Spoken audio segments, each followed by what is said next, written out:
Alright, just want to do a quick video on my silver for anybody that is interested in investing in silver. I just wanted to show everyone what I've got and talk a little bit about silver. And let me just go and move real slow over all this so you guys can kind of see what I've got here. And this has been my collection for, I think I started this a couple years ago. It's June of 2012 now. So basically just kind of got into investing in silver. I've always kind of collected coins and things like that, but never really, find silver and or precious metals really for that matter. But let me just go through this and talk about these. These are just some various rounds, and there's a couple coins in there. American Eagle. There's an Engelhard, Canadian Maple, Liberty Lobby, 1974, which is a really cool coin. There's a Libertad, I think is how it's pronounced, from Mexico. Another Liberty Lobby, really got a weird discoloration on that side of it for some reason. I think it's from that plastic. But here's a bunch of art bars that I got at a mint in the Northwest, called Northwest Territorial Mint. I walked in there one day and said, I'm looking for some silver bars, and they said, oh, well, this is what we've got. So I said, okay, I'll take them. I think I ended up spending like $800 or something like that day. These are SilverTowne 1 ouncers. That's the first silver that I ever bought. I'm not exactly sure how many I have in there. I've got quite a few. I just put them in stacks of the same type. These are the Sunshine Mint 1 ounce. Those are awesome. They're really nice looking bars. Better than the SilverTowne in my opinion. But and then I've got some Johnson Mathey 1 ounce bars. I just recently got those. Those look great too. From what I understand, Sunshine Mint is minting the new, which these are the newer Johnson Mathey 1 ounce bars, and so they're not really minted from I guess from the same place the older bars are minted from. So these are Atmex rounds. I got a 10 ouncer here and a 5 ouncer here, and that's what the front looks like. And then a 1 ounce. Thought that was kind of cool because they're all the same. And then these are a bunch of other rounds. Some of these I've gotten off eBay, some I've gotten off of mail order. All these are 4 ouncers.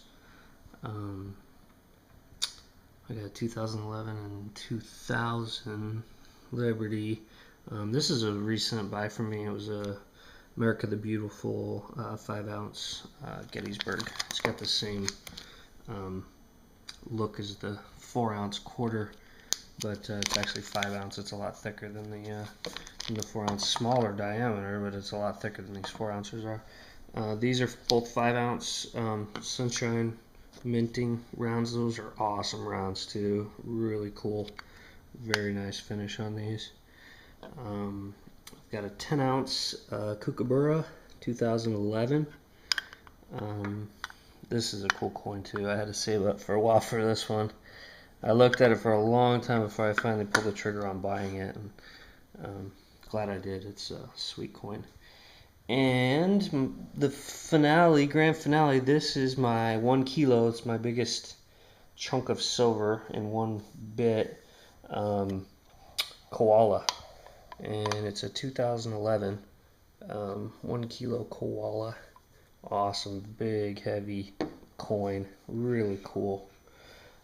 This is also another coin from the Perth Mint. This is the 2 ounce Year of the Dragon coin, and really cool looking coin. This is not mine. I bought this for a friend who's having a baby, and he just so happens to like dragons, and so I thought, what a good way to get him maybe to start investing in silver, and maybe give him something that he can give to his son someday. So Anyways, I'm not quite sure how many ounces I have here. I'm gonna take a rough guess and say maybe 150, maybe, but I don't know exactly. As you notice, a lot of these are in the protective sleeves, cases, I guess, airtights.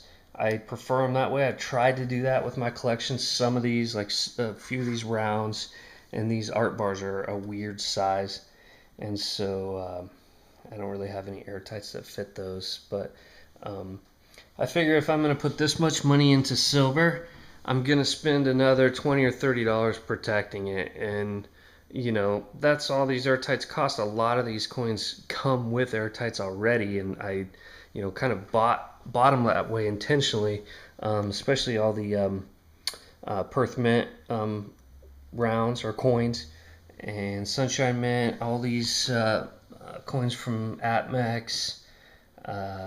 So that's cool.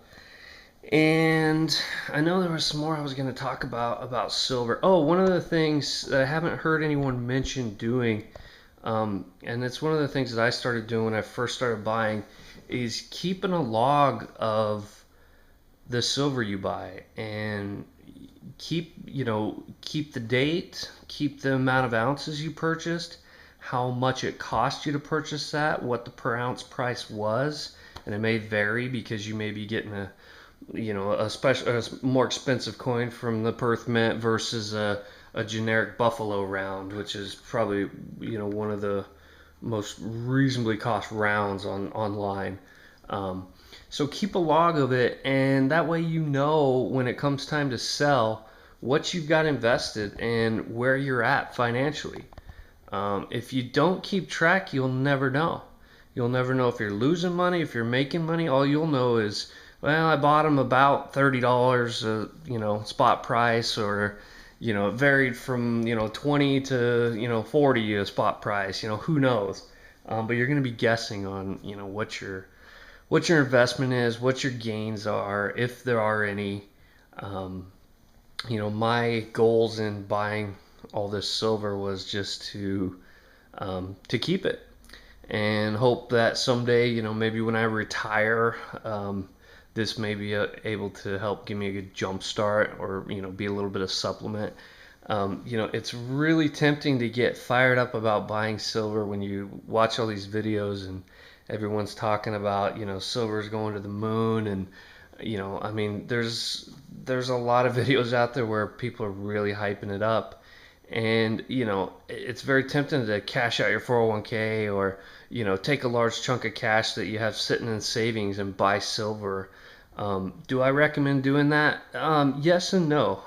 I would recommend taking a percentage of your investments and putting them in silver.